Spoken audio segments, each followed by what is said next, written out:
आणि यानंतर आता बातमी आहे यवतमाळमधून। यवतमाळमध्ये मुख्यमंत्री एकनाथ शिंदेंच्या कार्यक्रमात गोंधळ झालेला आहे। लाडकी बहीण योजनेचा लाभ नाही मिळाला, त्यामुळे महिलांनी कार्यक्रमात जोरदार घोषणाबाजी सुरू केली आहे।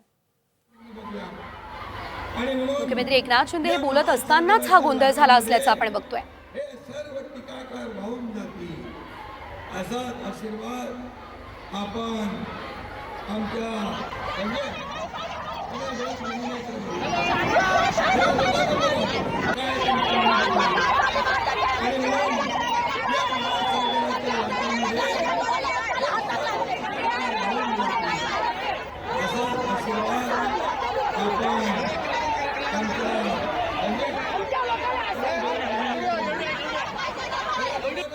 अरे बाबा, त्यातल्या 2-3 लोकांना इकडे बोलवा।